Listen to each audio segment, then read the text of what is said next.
Hello students, good morning. Today I shall discuss interrogative sentence of future perfect continuous tense. जैसा कि इसके पिछले video में हमने फ्यूचर परफेक्ट टेंस को पॉजिटिव और नेगेटिव सेंटेंस का डिटेल इंट्रोडक्शन डिटेल डिस्कस मैंने किया है, और आज उसके मतलब फ्यूचर परफेक्ट टेंस के जो इंट्रोगेटिव सेंटेंस होते हैं, मतलब उसका जो लास्ट सेंटेंस होता है पॉजिटिव नेगेटिव के पश्चात, तो हम आज इंट्रोगेटिव सेंटेंस पर चर्चा करेंगे। चूँकि ये टेंस का लास्ट टेंस चल रहा है, फ्यूचर परफेक्ट कॉन्टिन्यूअस उस 12 टेंस का अंतिम टेंस चल रहा है, तो इसलिए जो है हम ये चाहेंगे कि आप जो है उसको carefully try to understand the rules of this sentence of all sentences and tenses carefully. Why it is very important for the use of English language in anywhere, and the tense is very important role which gives you a frank and clear sentence of speaking, of writing, of understanding. So I mean to say that interrogative sentence is very important. Why? There are two sentences, there are two types of interrogative sentence. मतलब यहाँ पर प्रश्नवाचक वाक्य की बात जब आती है, या यह कह सके कि जब प्रश्नवाचक वाक्य जो है आरंभ होता है, या प्रश्नवाचक वाक्य का जो कॉन्सेप्ट जब आता है, तो इसमें आ जाता है कि ये प्रश्नवाचक जो है कितने प्रकार का होता है, या प्रश्नवाचक को आप कैसे समझेंगे कि ये कौन सा प्रश्नवाचक होता है। चूँकि जो प्रश्नवाचक का थॉट है, जो प्रश्नवाचक का कॉन्सेप्ट है, वो दो प्रकार का है। मतलब कि प्रश्नवाचक वाक्य दो प्रकार से होते हैं, मतलब दो टाइप्स के होते हैं। एक होता है मुख्य प्रश्नवाचक। तो पहले हम मुख्य प्रश्नवाचक पर चर्चा करते हैं। मुख्य प्रश्नवाचक और सहायक प्रश्नवाचक के अंतर को समझते हैं, इसके बाद हम डिटेल जो है उसको एक एक करके चर्चा करेंगे। तो पहला जो है वो क्या है? मुख्य प्रश्नवाचक। अब मुख्य प्रश्नवाचक क्या होता है? मुख्य प्रश्नवाचक को आप कैसे जानेंगे कि मुख्य प्रश्नवाचक है? इसको देखिए।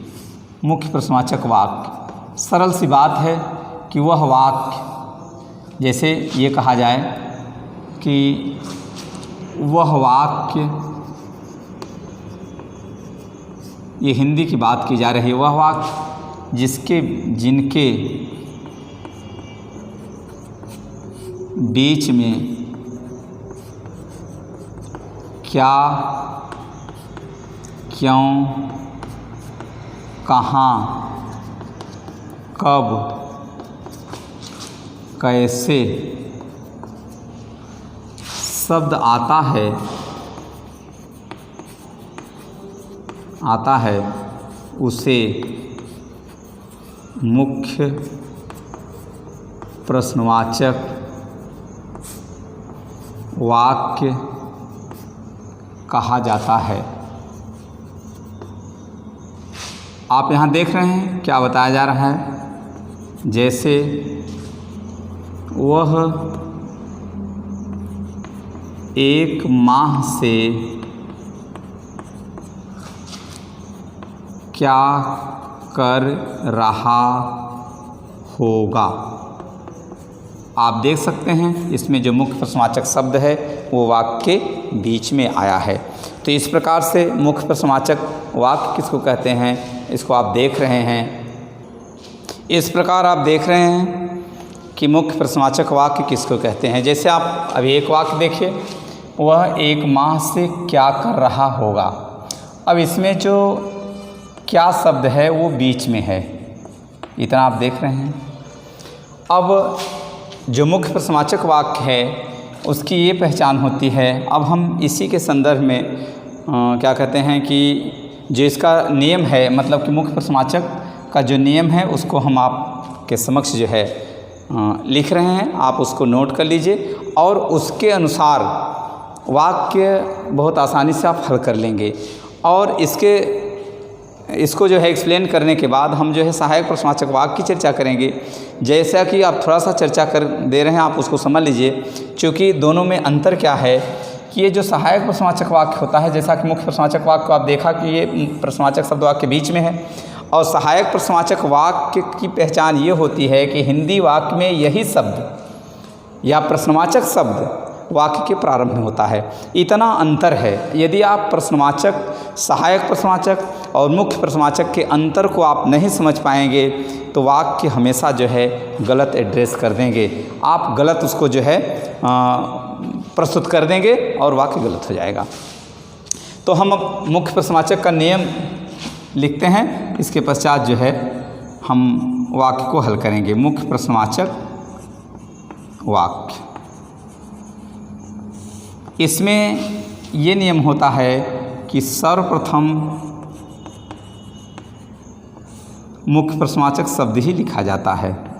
मुख्य प्रश्नवाचक शब्द प्लस एक सहायक क्रिया शैल या विल, शैल या विल प्लस कर्ता plus have been, plus have been plus मुख्य क्रिया का फर्स्ट फॉर्म या first form of the main verb plus ING plus कर्म। जैसा कि मैंने बताया कि कर्म यदि वाक्य में रहेगा तो, नहीं तो नहीं लिखा जाएगा। इसके पश्चात सिंस या फार का प्रयोग किया जाता है। ये मुख्य प्रश्नवाचक के नियम की प्रकृति होती है। मतलब ये मुख्य प्रश्नवाचक का जो रूल्स है उसका यही नियम है। तो अब आप देख सकते हैं कि यह वाक्य जो है मुख्य प्रश्नवाचक के अंतर्गत है, उसके सारे नियमों से, उसके सारे शर्तों से ये टैली कर रहा है, उसके सारे शर्त इस पर लागू हो रहे हैं। तो अब यहाँ पर है वह एक माह से क्या कर रहा होगा, यहाँ पर कर्म नहीं आया है। तो यहाँ पर जो मैंने कर्म लिखा है, कर्म का तात्पर्य होगा कि कर्म वाक्य में रहेगा तो लिखेंगे, नहीं रहेगा तो उस पर कोई बाउंडेशन नहीं है, उसको अलग से आप सर्च करके नहीं लिखेंगे।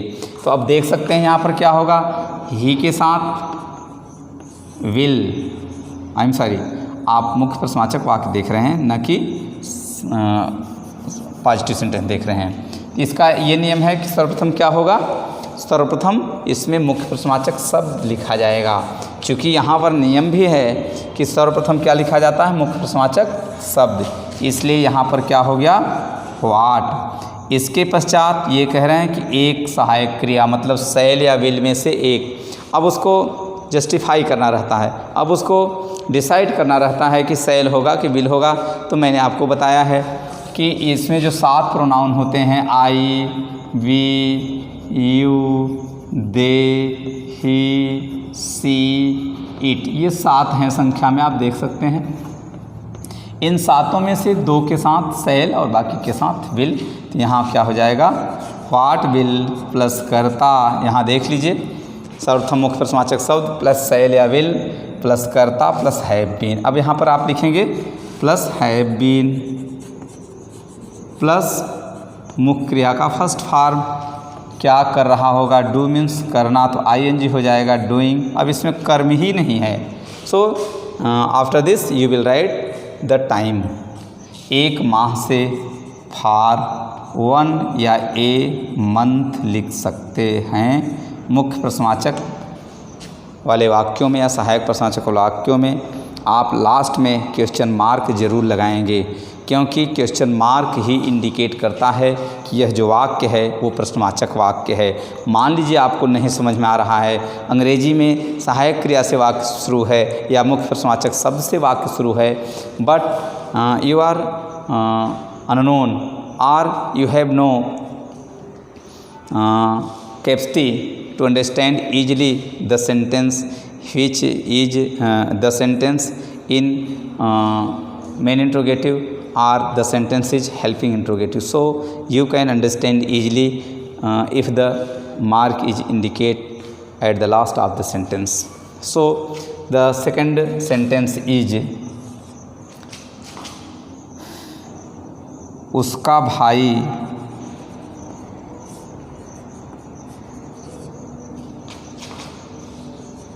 दो दिन से अपने नौकर को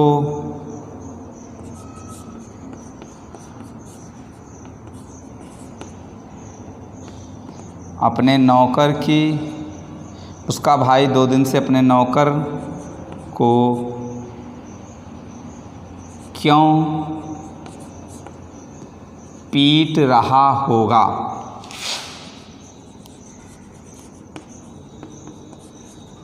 दो दिन से क्यों पीट रहा होगा। अब आप देख सकते हैं, अब इसमें कर्म भी है। आप भी वाक्य को जब हल करेंगे तो आप देखेंगे कि इसमें कर्म भी आया है।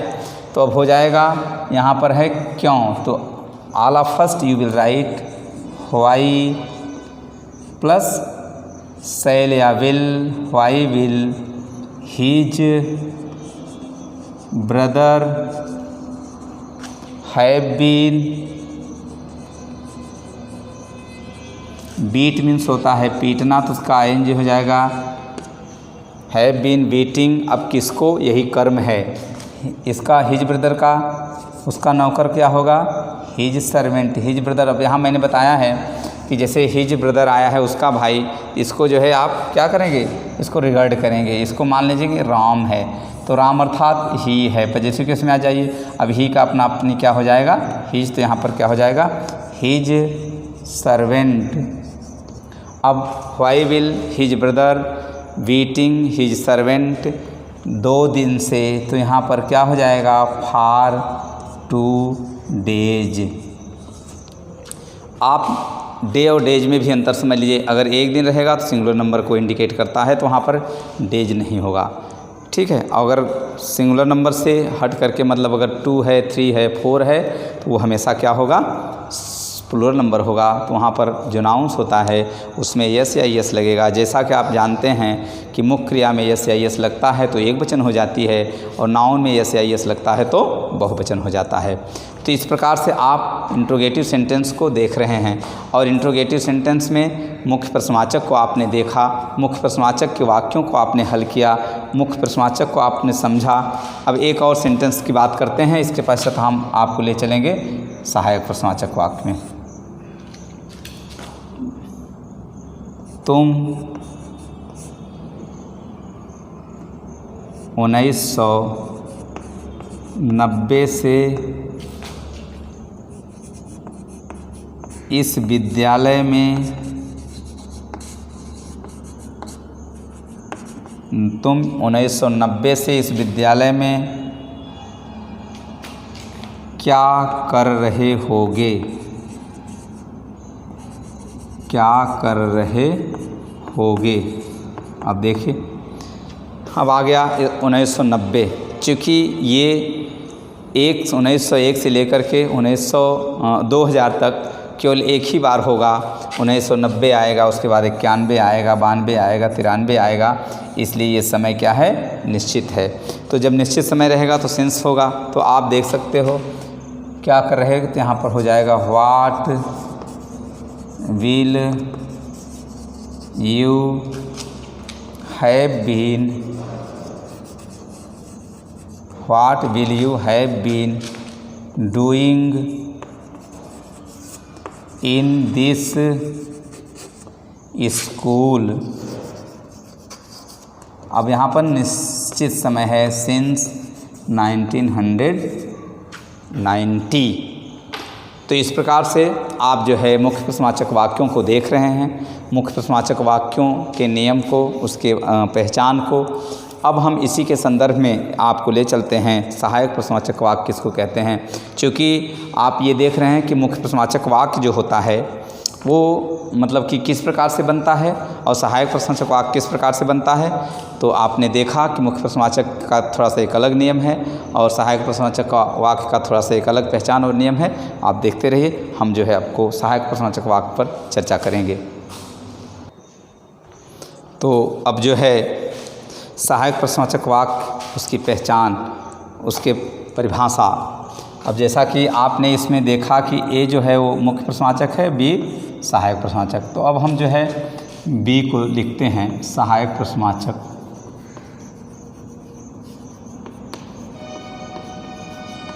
सहायक प्रश्नवाचक वाक्य।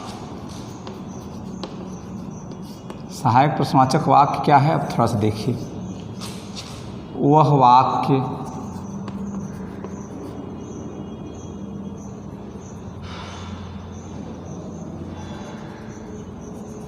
वाक्य अब यहाँ पर देख रहे हैं कि वह वाक्य जिसके प्रारंभ में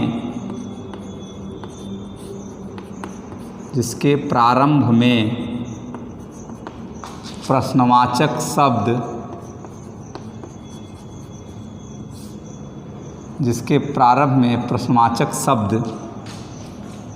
क्या आया हो, ऐसे भी माना जा सकता है, आया हो, उसे सहायक प्रश्नवाचक वाक्य कहते हैं। प्रश्नवाचक वाक्य कहते हैं। आप देख सकते हैं जैसे क्या तुम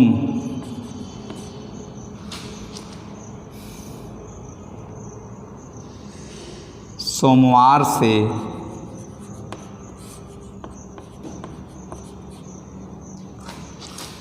रामायण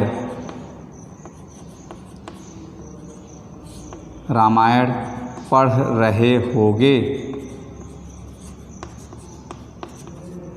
अब देखिए आप, क्या तुम सोमवार से रामायण पढ़ रहे होगे। अब इसमें जो क्या शब्द है, मतलब कि प्रश्नवाचक शब्द है क्या, वो वाक्य के प्रारंभ में है।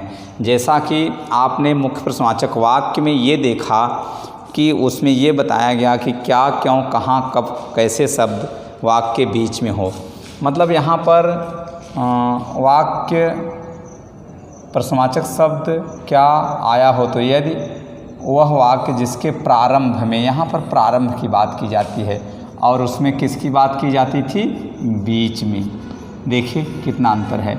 एक वाक्य के प्रारंभ में प्रश्नवाचक शब्द आया है, अब एक वाक्य के बीच में प्रश्नवाचक शब्द आया है, तो जो बीच वाला वाक्य है उसको मुख्य प्रश्नवाचक और जो प्रारंभ वाला वाक्य है वो सहायक प्रश्नवाचक होता है। तो अब इसके क्या नियम होते हैं, अब थोड़ा सा नियम देखिए आप। तो इसमें होता है सर्वप्रथम सहायक क्रिया या सर्वप्रथम शैल या विल प्लस कर्ता प्लस हैव बीन प्लस मुख्य क्रिया का फर्स्ट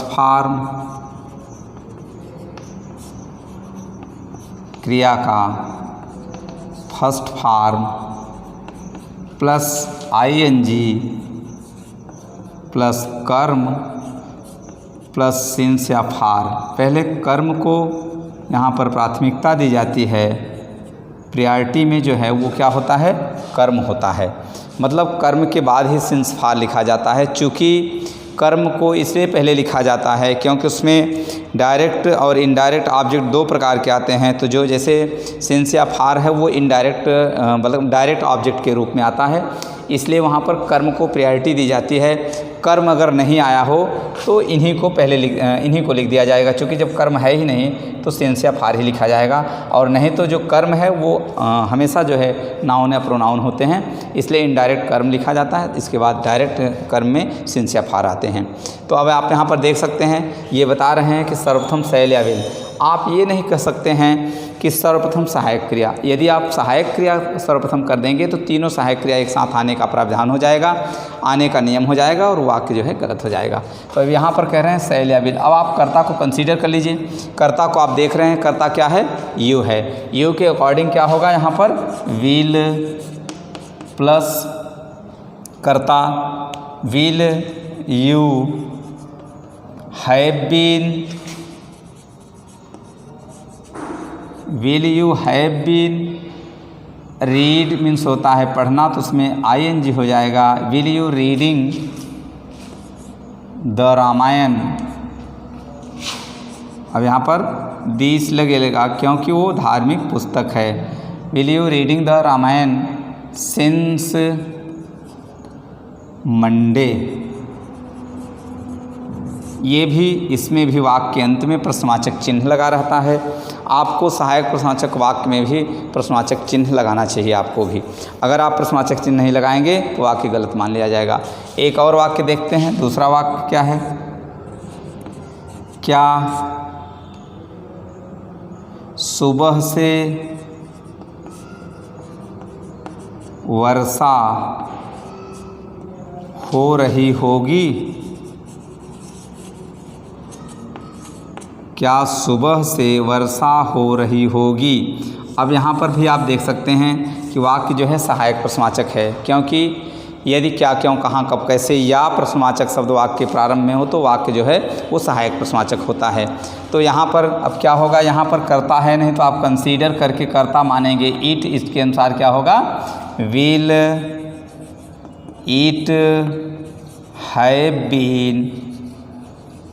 रेन मीन्स होता है वर्षा होना, तो उसमें आइन जुड़ जाएगा। Will it have been raining, अब होगा सिंस, जब सुबह है तो निश्चित टाइम है तो हो जाएगा morning. Will it have been raining since morning, यहाँ भी कर्म नहीं आया है, इसलिए जो है इसको तुरंत जो है उसके बाद लिखा जाएगा। अब हम इसी के संदर्भ में आप एक वाक्य, दो वाक्य, तीन वाक्य ने आपने देखा।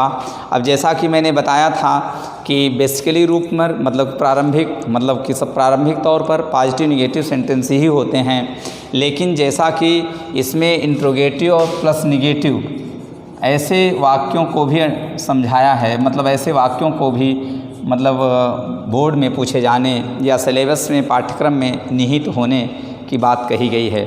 तो हम जो है अब इंट्रोगेटिव प्लस निगेटिव, मतलब कि जो इंट्रोगेटिव है वो निगेटिव है वो कैसे है उस पर हम चर्चा करते हैं। तो मतलब इसको भी एक सेंटेंस मान करके, जैसा कि आपके सिलेबस में पॉजिटिव, निगेटिव, इंट्रोगेटिव और इंट्रोगेटिव प्लस निगेटिव को भी एक सेंटेंस के रूप में प्रदर्शित किया गया है, तो हम उसकी भी चर्चा करेंगे। तो इसमें क्या नियम है कि सब्जेक्ट के बाद नॉट का प्रयोग किया जाता है। सब्जेक्ट के बाद नॉट का प्रयोग किया जाता है कहाँ? जहाँ पर प्रश्नवाचक प्लस नकारात्मक होता है।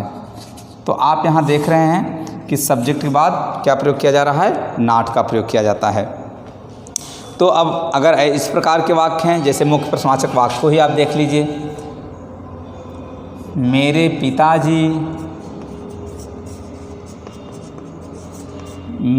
पिताजी 2 दिन से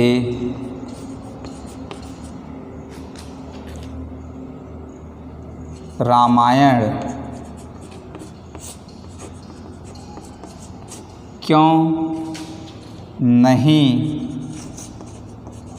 पढ़ रहे होंगे? अब देखिए इसमें ये प्रश्नवाचक भी है और प्लस नकारात्मक दोनों है। तो जैसे प्रश्नवाचक मतलब कि सहायक प्रश्नवाचक वाक्य में नकारात्मक आ जाए या मुख्य प्रश्नवाचक वाक्य में नकारात्मक आ जाए, कोई घबराने की बात नहीं है। प्रश्नवाचक अगर मुख्य प्रश्नवाचक है तो उसके साथ भी कर्ता के साथ नॉट लगेगा, यदि सहायक प्रश्नवाचक है तो उसके साथ भी कर्ता के साथ नॉट लगेगा। तो यहाँ पर है क्यों, why will my father not have been reading the Ramayana. अब कितने दिन से? 2 दिन से, अनिश्चित है, फॉर 2 डेज। आप देख रहे हैं कि यहाँ पर क्या हो गया? फॉर 2 डेज मतलब 2 दिन से।